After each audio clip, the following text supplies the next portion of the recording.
मित्रांनो, या देशामध्ये मोठमोठे राष्ट्रीय पक्ष आहेत, हजारो कोटींची यंत्रणा आहे, तसेच शेकडो खासदार आमदार सुद्धा आहेत. आणि अचानक सोशल मीडियातून एक नवीन पक्ष जन्माला येतोय. त्या पक्षाचं नाव आहे काय? बरोबर, कॉकरोच जनता पार्टी. आता मला सांगा, या झुरळांनी या देशाला काय फरक पडणार आहे का? पण प्रश्न असा आहे की झुरळांच्या नावानं सुरू झालेल्या पक्षामुळं खरंच भारतीय राजकारणामध्ये काही भूकंप येऊ शकतो का, काही बदल होऊ शकतो का, की हा फक्त सोशल मीडियावरचा एक ट्रेंड आहे, स्टंट आहे? चला मग समजून घेऊयात या व्हिडिओच्या माध्यमातून. सर्वांना सप्रेम जय जिजाऊ. बांधवांनो, मी अविनाश मोहिते आणि आपण पाहत आहात Avinash Mohite official Facebook page, तसेच Avinash Mohite official YouTube channel. मित्रांनो, या फेसबुक पेजवरती, या यूट्यूब चॅनलवरती तुम्ही जर पहिल्यांदाच आलेला असाल तर आपणा सर्वांना विनंती आहे या व्हिडिओच्या सुरुवातीलाच की आपला फेसबुक पेज जे आहे ते फॉलो करून घ्या आणि यूट्यूब चॅनल सबस्क्राईब केलं नसेल तर पहिल्यांदा सबस्क्राईब सुद्धा करून घ्या, कारण अशाच पद्धतीचे नवनवीन व्हिडिओ तुम्हाला आपल्या फेसबुक पेजवरती आणि यूट्यूब चॅनलवरती पाहायला मिळतील. मित्रांनो, खऱ्या अर्थानं भारतीय राजकारणात गेल्या काही वर्षात अनेक पक्ष उदयास आलेले आहेत आणि निस्तीनाबूत सुद्धा झालेले आहेत. मित्रांनो, काहींनी मोठमोठे दावे केले, काहींनी लाखो लोकांना आकर्षित सुद्धा केले, तर काही पक्ष सोशल मीडिया पुरतेच मर्यादित राहिले. खरं आहे का खोटं आहे? पण सध्या आपल्या देशामध्ये एका वेगळ्याच नावाची चर्चा सुरू झालेली आहे, ट्रेंड सुरू झालेला आहे. आणि त्या पक्षाचं नाव दादा हो तुम्हाला तर माहिती आहे, कॉकरोच जनता पार्टी. आणि या पक्षाचे संस्थापक कोण आहेत? अभिजित दिपके. मित्रांनो, राजकारणात नावाला खूप महत्व असतं. कोणी कमळ चिन्ह निवडतो, कोणी हाताचं चिन्ह निवडतो, तर कोणी घड्याळाचं चिन्ह निवडतो, तर कोणी रेल्वे इंजिन, कोणी धनुष्यबाण. पण इथे थेट कॉकरोच म्हणजे काय, झुरळ हे नाव निवडलं गेले. आता हे हसण्यासारखं आहे. हे नाव ऐकून अनेकांना पोट धरून हसायला सुद्धा आलंय. अनेकांनी या नावाची खिल्ली उडवलेली आहे. अनेकांनी याला सोशल मीडियाचा स्टंट सुद्धा म्हटलेला आहे. पण मित्रांनो, काही लोकांनी या सर्व घटनेकडे व्यवस्थेविरोधातील प्रतीक म्हणून सुद्धा पाहिलेला आहे. कारण सुद्धा तसं आहे, झुरळ हा असा जीव आहे की कितीही संकट आली तरी तो सहजासहजी नष्ट होत नाही, तो टिकून राहतो. बहुधा त्याच प्रतीकातून हा राजकीय संदेश देण्याचा प्रयत्न या युवकांचा असावा. मात्र खरी चर्चा सुरू झाली ती दिल्लीतील जंतर मंतर आंदोलनानंतर. काय घडलं या जंतर मंतर आंदोलनावरती ते थोडक्यामध्ये समजून घ्या. बघा अभिजित दिपके काय म्हणाले या व्हिडिओच्या माध्यमातून. आंबेडकरांचं पुस्तक घेऊन गेलो तुम्ही, त्यांना म्हणायचं जे आंबेडकरांना फॉलो करतात ते अराजक असतात. जे भीमचे घोषणा देत होतो मी, त्यांना हे म्हणायचं जे भीमच्या घोषणा अराजकता आहे. देवेंद्र फडणवीस जे आपले मुख्यमंत्री आहेत त्यांनी थोडा विचार करावा. ते युपीचे मुख्यमंत्री नाही, ते महाराष्ट्राचे मुख्यमंत्री आहे. जो महाराष्ट्र प्रोग्रेसिव्ह आहे, सेक्युलर आहे, पुरोगामी विचारांचा आहे. ते कसं काय जे आंबेडकरांचे पुस्तक घेऊन चालतायत, जे भीमचे घोषणा देतात, त्यांना कसं काय ते अराजक म्हणू शकतात? मला लाज वाटते जे स्टेटमेंट आले त्यावरनं. ते खराब करण्यात आलेलं आहे. नीटचे जे विद्यार्थी आहेत त्या विद्यार्थ्यांनी आत्महत्या केलेली आहे. सीबीएसईचे 17 लाख स्टुडंट्स जे आहेत त्यांचे पेपर चेक करण्यात गडबड झालेली आहे. सीयूईटीचे जे स्टुडंट्स आहेत त्यांच्या एक्झामचे सर्व्हर डाऊन झालेले आहे. एसएससी जीडीचे 40 लाखांपेक्षा जास्त विद्यार्थी आहेत, त्यांच्या पेपरमध्ये धांदली झालेली आहे. तर असे 1 करोडपेक्षा जास्त जेव्हा स्टुडंट्सचे नुकसान होतो, अशा स्टुडंट्सचे जेव्हा फ्युचर पूर्णपणे तुम्ही बर्बाद करायला बघताय, कधीपर्यंत हे असं चालणार? कुठे ना कुठे कोणाला तरी जिम्मेदारी घ्यावं लागेल. आणि याचमुळे काल आम्ही जंतर मंतरवर जे प्रोटेस्ट केला त्याच्यात आम्हाला खूप जास्त रिस्पॉन्स भेटला. आणि त्यावरून आपल्याला एक गोष्ट आता कळते की या देशातला तरुण जो आहे, जो जेनझी जो आहे, तो या सरकारला आता घाबरणार नाहीये. तुम्ही देशाचं नुसतं वाटोळं करून टाकलेलं आहे. ना रोजगार देताय मुलांना, ना त्यांच्या परीक्षा तुम्ही बरोबर घेताय, तर करायचं काय या सरकारचं? तर या सरकारला आता या देशातला तरुण घाबरत नाहीये आणि तो आता रस्त्यावर येणार. आणि जोपर्यंत धर्मेंद्र प्रधान जे शिक्षा मंत्री आहेत ते राजीनामा देणार नाही, तोपर्यंत हे आंदोलन मागे सरकणार नाही. धर्मेंद्र प्रधानचा राजीनामा आम्ही घेऊनच राहू आणि पुढच्या येत्या काळात आम्ही हे आंदोलन अजून तीव्र करू. माझं असं म्हणणं आहे, जर तुम्ही राजीनामा नाही घेऊ शकत तर मग दुसरे प्रश्न कसं काय सॉल्व्ह करणार? अकाउंटेबिलिटी कुठेतरी फिक्स झाली पाहिजे. फंडामेंटली बोलायला गेलं तर सिस्टम तेव्हा फिक्स होईल जेव्हा कोणी जिम्मेदारी घ्यायला तयार असेल. जर जिम्मेदारी कोणी घेणारच नाही तर सिस्टम कुठून ठीक होणार आहे. आता हे आम्ही आंदोलन अजून वाढवणार आहे आणि जर त्यांनी 6 दिवसात राजीनामा नाही दिला आम्ही पुन्हा एकदा जमिनीवर येऊ. आधीपासून म्हणतोय जर शिक्षण मंत्र्यांचं अकाउंटेबिलिटी फिक्स होत नाही तर याच्यात पंतप्रधानांची जिम्मेदारी आहे. जर ते रशिया आणि युक्रेनचं युद्ध थांबू शकतात तर पेपर लीक थांबू नाही शकत.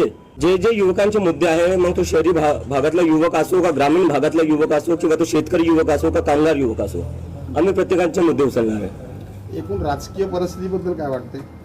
राजकीय परिस्थिती काय ते तुम्ही बघताच आहे. एका सटायर मधून जन्मलेल्या पार्टीला एवढा समर्थन भेटते ते कशामुळे भेटतोय? कारण की जेवढे राजकीय पक्ष आहे किंवा जे सरकार आहे त्यांच्याकडून या युवकांना आता काहीच अपेक्षा राहिलेल्या नाही आहे. नोंदणी वगैरे काय होईल? आता त्यासाठी खूप सगळे लवकर आहे. मी कालच इंडियामध्ये आलेलो आहे. 15 दिवसाआधी आमचं सगळं सुरू झालेलं आहे. तर आता त्यावर काही बोलणं खूप लवकर असेल. आम्ही ज्या लोकांनी आम्हाला सपोर्ट दिला आहे, ज्यांनी आमची मेंबरशिप घेतलेली आहे, त्या लोकांशी आम्ही संवाद करू, डायलॉग करू. त्यांचे जे काही सजेशन्स, आयडियाज आणि इनपुट असतील त्यानंतर आम्ही आमचा पुढचा मार्ग आणि डिसिजन घेऊ. माझ्यावर जे टीका केलं त्या केलं ठीक आहे. आज मी तुमच्या समोर बसलेलो आहे, भारतात बसलेलो आहे. काल मी प्रदर्शन केलं. तुम्ही एका पाकिस्तानीला मग दिल्लीत प्रदर्शन करू देता हे म्हणायचं आहे तुम्हाला? आणि दुसरी गोष्ट माझ्या टीका करताय ठीक आहे. वेदांत नावाचा 17 वर्षाचा स्टुडंट सीबीएसईचा, त्याला या सरकार आणि मीडिया, जे मेनस्ट्रीम मीडिया आहे त्यांनी पाकिस्तानी म्हणलेले. जो मुलगा 17 वर्षाचा आहे त्याचं फक्त एकच काम होतं, मेहनत करायची आणि परीक्षा द्यायची. त्यांनी परीक्षा दिली. परीक्षामध्ये त्याला जेव्हा कळलं की त्याची मार्कशीट चुकीची चेक झाली, तो कारभार त्यांनी उघड आणला, तेव्हा तुम्ही त्याला पाकिस्तानी म्हणले. या देशात तुम्ही कोणाला पाकिस्तानी म्हणणार आहे? त्या वेदांतला तुम्ही पाकिस्तानी म्हणताय, जो एक सीबीएसईचा स्टुडंट आहे. मला तुम्ही पाकिस्तानी म्हणताय. तुम्ही काही पत्रकारांना पाकिस्तानी म्हणतात, तुम्ही विरोधकांना पाकिस्तानी म्हणता. मग आहे कोण? भारतीय आहे कोण? फक्त भाजपवाले आणि IT सेलवाले भारतीय आहेत का? आणि आम्ही सगळे पाकिस्तानी? कधीपर्यंत चालणार आहे? तुम्ही तुमची जिम्मेदारी नीट करा, तुम्ही तुमची कामं नीट करा. आम्हाला काय बोलायची गरज पडणार आहे? देशाच्या राजधानीत अभिजित दिपके आणि त्यांच्या सहकाऱ्यांनी आंदोलन उभारलं. खरं त्यांचा प्रमुख मुख्य मुद्दा असा होता की शिक्षण व्यवस्था जी आहे, स्पर्धा परीक्षा असेल, युवकांचं भविष्य असेल आणि बेरोजगारी असेल, याच्यावरती प्रमुख भाष्य केलेलं आहे. त्यांनी थेट केंद्रीय शिक्षण मंत्र्यांच्या राजीनाम्याची मागणी केलेली आहे. मित्रांनो, अभिजित दिपके यांनी त्यांच्या सहकाऱ्यांचं म्हणणं होतं की देशातील लाखो विद्यार्थ्यांचं भविष्य धोक्यात आलेलं आहे. कारण शिक्षण व्यवस्थेवर प्रश्नचिन्ह सध्या निर्माण झालेलं आहे. त्याला कारण सुद्धा तुम्हाला माहिती आहेत काय आहेत. नेट परीक्षा असेल आणि अजून एक मोठमोठी कारण आहे. सरकार या प्रश्नावरती मात्र गंभीर दिसून येत नाही. मित्रांनो, जंतर मंतर ही फक्त एक आंदोलनाची जागा नाही. त्या जंतर मंतर आंदोलनातून अण्णा हजारेंसारखे मोठमोठे देशभक्त उभे केलेले आहेत. देशातील अनेक ऐतिहासिक आंदोलनाचे साक्षीदार सुद्धा ते जंतर मंतर आहे. जेव्हा जेव्हा लोकांना वाटतं की त्यांचा आवाज सत्तेपर्यंत पोहोचत नाही, तेव्हा तेव्हा त्यांना जंतर मंतर आपलंसं वाटतं. कारण ते ठिकाण एक महत्वाचं ठिकाण आहे. अशा ठिकाणी उभे राहून केंद्र सरकारला प्रश्न विचारणं म्हणजे एक मोठे धाडस आहे, मोठी क्रांती आहे. राजकीय संदेश त्या ठिकाणावरून जातो. या आंदोलनाला सोशल मीडियावरती बराच मोठा प्रतिसाद मिळाला. मित्रांनो, 1000 युवकांनी त्या लाईव्ह त्या ठिकाणावरून केलं, पोस्ट केल्या. व्हिडिओ त्या ठिकाणचे व्हायरल झाले. लाईव्ह स्ट्रीमिंग सुद्धा झालं. काही लोकांनी या आंदोलनात खो घालण्याचा प्रयत्न केला.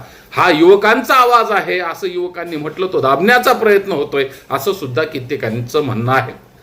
तरी काही म्हणाले ही फक्त प्रसिद्धी मिळवण्याची युक्ती आहे, स्टंटबाजी आहे. चर्चा मात्र संपूर्ण देशात झाली एवढं मात्र नक्की. याच काळात आणखी एक घटना मित्रांनो समोर आली.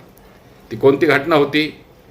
तर अभिजित दिपके यांना दिल्ली विमानतळावरतीच पोलिसांनी रोखण्याचा प्रयत्न केला असा दावा त्यांच्याकडून करण्यात आला. परंतु त्यांच्या समर्थकांनी त्याला दडपशाही असं म्हटलं. त्यांचं म्हणणं होतं की सरकारला प्रश्न विचारांचा आवाज दाबण्याचा प्रयत्न हे भारतीय जनता पार्टीचं सरकार करतंय का? तर दुसरीकडं मित्रांनो, जे सरकारचे समर्थक होते त्यांनी हे आरोप सुद्धा फेटाळून लावले. त्यांच्या मते ही नियमित सुरक्षा प्रक्रिया होती. म्हणजे ही नेहमीचीच आहे. कुणीही आलं तरी त्याची चौकशी पोलिसांकडून होते. पण खरं काय खोटं काय हे सुद्धा तपासणं काळाची गरज आहे. मित्र, हे संबंधित यंत्रणा सांगू शकते. हे भारतीय जनता पार्टीचं सरकार याविषयी आपलं मत मांडू शकतं. गृहमंत्र्यांना हा प्रश्न विचारला गेला पाहिजे. एक गोष्ट मात्र या ठिकाणी निश्चित घडली. या घटनेनंतर अभिजित दिपके यांचं नाव मात्र अधिक मोठ्या जोमानं चर्चेत आलं. जंतर मंतरवरचं आंदोलन फेल गेलेलं नाही, त्याचा उद्रेक एक ना एक दिवस नक्कीच होणार आहे. आता इथून पुढे सर्वात महत्वाचा प्रश्न सुरू होतोय, काय? कॉक्रोच जनता पार्टी खरंच भारतीय जनता पार्टी सारख्या महत्वाच्या सत्तेतील पार्टीला आव्हान देऊ शकते का? सांगा, देऊ शकते का? कमेंट बॉक्स मध्ये आपलं मत व्यक्त करा. आज भारतीय जनता पार्टी ही जगातील सर्वात बलाढ्य मोठी राजकीय संघटनांपैकी एक पार्टी आहे.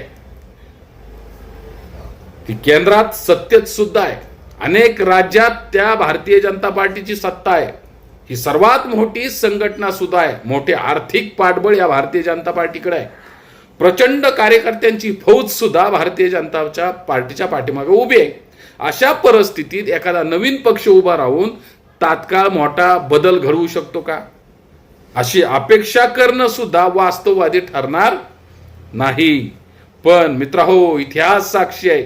आपल्याला वेगळी गोष्ट सुद्धा ही घटना शिकवून जाते. आज जे पक्ष मोठे दिसतात ना, आज जे पक्ष तुम्हाला मोठे दिसतात ते एकेकाळी लहानच होते, छोटे होते की नव्हते? एकेकाळी त्यांच्याकडेही सत्ता नव्हती, मोठे नेते नव्हते, आमदार नव्हते, खासदार नव्हते, आणि ही जी आज संसाधने आहेत ना ती सुद्धा त्यांच्याकडे नव्हती. पण त्यांच्याकडे एक विचार होता, एक संघटनात्मक शक्ती होती आणि लोकांना जोडण्याची क्षमता सुद्धा होती. खरंय ना?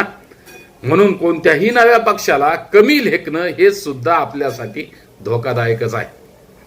मात्र एक गोष्ट प्रकर्षाने मांडावीशी वाटते की फक्त सोशल मीडियावर पुरेसा नाही. मित्रांनो, लाईक, शेअर आणि कमेंट्स यांचं मतदानात रूपांतर होत नाही का? होतं? तुम्हाला काय वाटतंय? कमेंट बॉक्समध्ये सांगा. रीलचे रूपांतर कार्यकर्त्यांमध्ये करावं लागतं, हॅशटॅगचं रूपांतर संघटनेत करावं लागतं, आणि सर्वात महत्वाचं म्हणजे लोकांच्या विश्वासाचं रूपांतर मतांमध्ये व्हावं लागतं. बघितलंय ना तुम्ही? मनसेचं लाखोंची गर्दी सभेला असते पण मतात रूपांतर होत नाही. तर मतात रूपांतर करणं गरजेचं आहे. आज देशातील युवक बेरोजगारीबद्दल बोलत आहे, शिक्षणाबद्दल बोलत आहे, स्पर्धा परीक्षांबद्दल आज युवक जागरूक झालेला आहे, तो त्याच्याविषयी भाष्य करतोय. मित्रांनो, त्याचाच एक आयडॉल म्हणून ही कॉक्रोच जनता पार्टी उदयास आलेली आहे. या प्रश्नांवर सातत्यानं काम जर ही पार्टी करू शकली ना तर भविष्यामध्ये ती एक गंभीर राजकीय शक्ती सुद्धा बनू शकते, युवकांचा आधारस्तंभ बनू शकते. आणि जर हा प्रवास फक्त सोशल मीडिया पुरताच मर्यादित राहिला मित्रांनो, तर हा प्रयोग इतर अनेक प्रयोगांप्रमाणे इतिहास जमा होईल. इतिहासांच्या पानामध्ये हा प्रयोग सुद्धा कॉक्रोच जनता पार्टी हे नाव सुद्धा हरवून जाईल. शेवटी लोकशाहीमध्ये अंतिम निर्णय कोणत्याही पक्षाचा नसतो, कुणाच्याही हातात अंतिम निर्णय नसतो, तो निर्णय मात्र जनतेच्या हातात असतो. म्हणून याला लोकशाही म्हटलं जातं. जनता ठरवते कोणाला संधी द्यायची, कोणाला खाली पाडायचं, जनता ठरवते कोणाला सत्तेत बसवायचं, आणि जनताच ठरवते कोणाला घरी बसवायचं. म्हणून आजचा प्रश्न खास करून तुमच्यासाठी, कॉक्रोच जनता पार्टी हा फक्त सोशल मीडियावरचा ट्रेंड आहे का? तुम्हाला काय वाटतंय? कमेंट बॉक्समध्ये आपलं मत व्यक्त करा की भारतीय राजकारणातील ही पुढची मोठी क्रांतीची दिशा ठरवू शकते. तुमचं मत मित्रांनो, तुमचं कमेंटमध्ये लिहून मला नक्की कळवा. व्हिडिओ आवडला असेल तर लाईक करा, शेअर करा, आणि आपल्या अविनाश मोहिते ऑफिशियल या फेसबुक पेजला किंवा यूट्यूब चॅनलला सबस्क्राईब करायला विसरू नका. एवढी विनंती या व्हिडिओच्या सरते शेवटी आपणा सर्वांना करतो आणि आपली रजा घेतो, थांबतो. धन्यवाद. जय जिजाऊ, जय शिवराय, जय संविधान, जय भारत मित्रांनो.